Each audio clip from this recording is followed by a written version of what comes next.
आपके कारनामे ऐसे हैं, मोदी आपके साथ जुड़ नहीं सकता है। हमें कोई पागल कुत्ता ने काटा है क्या कि एनडीए में हम जाके शामिल हो जाएं?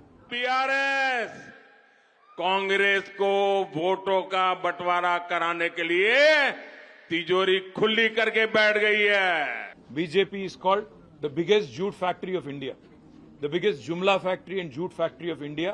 कांग्रेस ने पर्दे के पीछे बीआरएस से गठबंधन कर लिया है।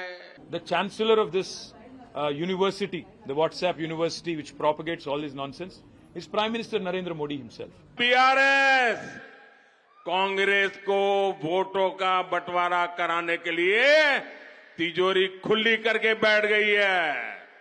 पर्दे के पीछे खेल चल रहा है। बैकडोर एंट्री ये बीआरएस और कांग्रेस की भरपूर चल रही है। इसके लिए वो राज्य की अन्य कमजोर पार्टियों को अपना सहारा बना रहे हैं। आज जब तेलंगाना में बीआरएस की हार तय है, बीआरएस का पराजय तय है, बीआरएस का जाना तय है, तो कांग्रेस ने पर्दे के पीछे बीआरएस से गठबंधन कर लिया है। कर्नाटका चुनाव में बीआरएस ने कांग्रेस की जमकर मदद की थी और अब इस चुनाव में कांग्रेस अपना कर्ज उतार रही है, क्योंकि कर्नाटक में भरपूर खजाना, ये तेलंगाना की जनता से लूटा हुआ माल कर्नाटका में कांग्रेस को दे दिया गया ताकि वहां कांग्रेस जीत जाए, फिर उसको मिलकर के तेलंगाना में जिल जाए। ये बीआरएस खेल करती है भाइयों। मैं आज पहली बार एक रहस्य खोलने जा रहा हूं। खोल दूं? सच बता दूं? बता दूं? बता दूं भाइयों? पहले कभी नहीं बताया, आज बता देता हूं। और मेरे पत्रकार मित्रों से भी कहता हूं, जांच करवा लेना। 100% सच्चाई बताने आया हूं मैं आज। जब हैदराबाद म्युनिसिपल कॉरपोरेशन का इलेक्शन हुआ, भारतीय जनता पार्टी 40-45 सीटें जीत करके आ गई। 48 किसी को बहुमत नहीं मिला। केसीआर को सपोर्ट की जरूरत थी और आपने देखा होगा हैदराबाद कॉरपोरेशन के चुनाव के पहले वो एयरपोर्ट में पूरी फौज लेकर के मेरा स्वागत करने के लिए आते थे, बढ़िया बढ़िया माला पहनाते थे, बहुत सम्मान करते थे। याद है ना? फिर क्या हुआ भाई? अचानक बंद हो गए। अचानक इतना गुस्सा क्यों निकल रहा है? इसका कारण यह है कि हैदराबाद के चुनाव के बाद, ये भी तारीख चेक कर ले मीडिया वाले, वो दिल्ली मुझे मिलने आए, बहुत बढ़िया मुझे शाल उड़ाई, बहुत मुझे आदर किया और इतना प्यार दिखाया, इतना प्यार दिखाया, ये केसीआर के कैरेक्टर में ही नहीं है। और फिर मुझे कहने लगे कि आपके नेतृत्व में देश प्रगति कर रहा है, हम भी एनडीए का हिस्सा बनना चाहते हैं, आप हमें एनडीए में शामिल कर दीजिए। मैंने कहा आगे क्या? बोले हैदराबाद में म्युनिसिपल कॉरपोरेशन में हमारी मदद कर दीजिए। मैंने केसीआर को कहा, आपके कारनामे ऐसे हैं, मोदी आपके साथ जुड़ नहीं सकता है। हैदराबाद में हमें विपक्ष में बैठना पड़ेगा तो बैठेंगे। केसीआर की सरकार हमारे कार्यकर्ताओं पर जुल्म करेगी तो जुल्म सहेंगे, लेकिन हम तेलंगाना की जनता से दगा नहीं कर सकते हैं। That is the reason why this party, BJP, is called the biggest jute factory of India. The biggest Jumla factory and jute factory of India is Bharatiya Janata Party. And the chancellor of this university, the WhatsApp university which propagates all this nonsense, is Prime Minister Narendra Modi himself. What I found amusing are the white lies of Honorable Prime Minister, clearly fabricated. And, I think he should start writing scripts for movies. He'll make a great storyteller and a great story writer. తప్పకుండా మంచి మంచి స్టోరీలు రాయొచ్చు ప్రధానమంత్రి గారు. Oscar award కూడా వచ్చినా వస్తుంది. ఆయన యాక్టింగ్ కి, ఆయన స్క్రిప్ట్ రైటింగ్ స్కిల్స్ కి డెఫినెట్ గా ప్రయత్నం చేస్తే మంచిది. This Prime Minister is so inconsistent.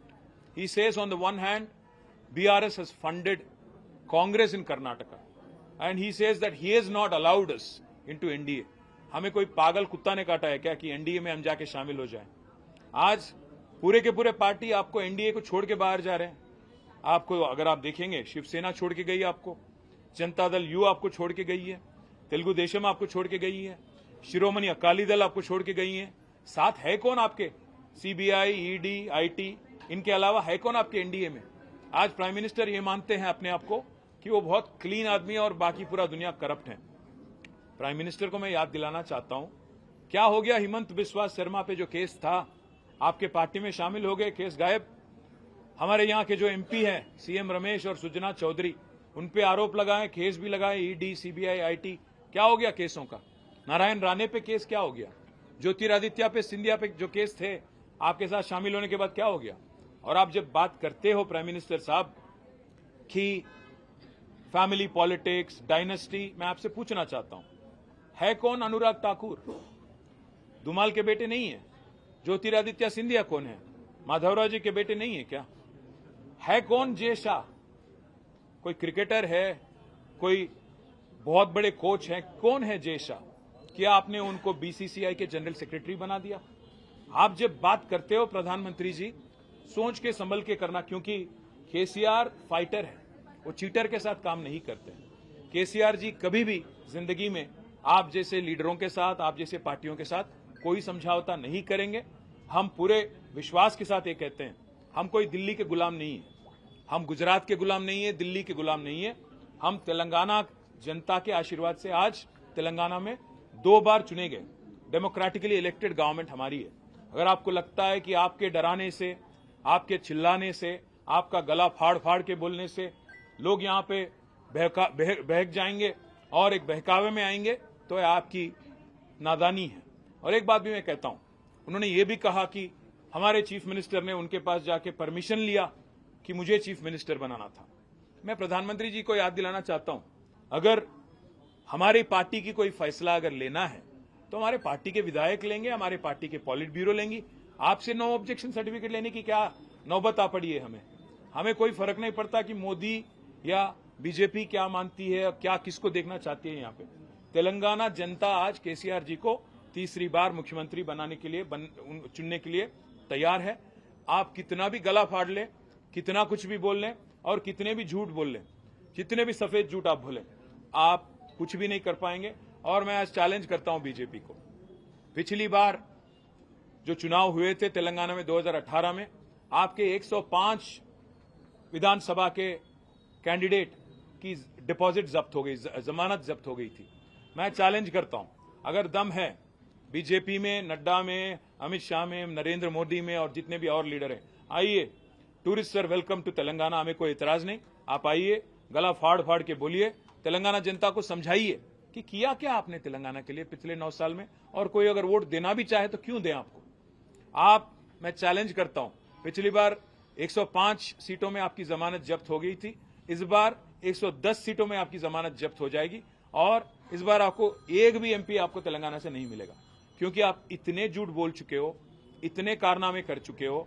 और सबसे अहम बात ये पूछना चाहता हूं प्राइम मिनिस्टर, आप ये मानते हो अपने आप को कि अब बहुत ही साफ इंसान हो, बहुत ही करप्ट क्या बोलते हैं उनको, क्लीन इंसान हो, तो आप क्यों मुकर गए? जेपीसी अदानी के मामले में जेपीसी से क्यों डरते हो? अदानी के मामले में एक बार भी प्रेस के आगे आके क्यों नहीं बोलते हो? जब श्रीलंका की गवर्नमेंट ने खुद कहा कि वो दबाव में उनको लाया गया, भारत सरकार की तरफ से प्राइम मिनिस्टर मोदी ने खुद श्रीलंका प्रेसिडेंट को बोला कि आपको एक 6,000 करोड़ वाला कॉन्ट्रैक्ट अदानी को देना है, क्यों आप आज तक नहीं क्लैरिफाई करते हो? क्यों आप बोलते नहीं हो? हर किसी को डरा के धमका के जो काम चलाने की तरीका आपने सीखा है, मैं प्रधानमंत्री जी आपसे कहता हूं, ये तेलंगाना में ना चलेगी। आपकी जितने भी यहाँ पे साजिशें हैं, आपकी जितने भी यहाँ पे कोशिशें हैं, सारे के सारे नाकाम रहेंगे।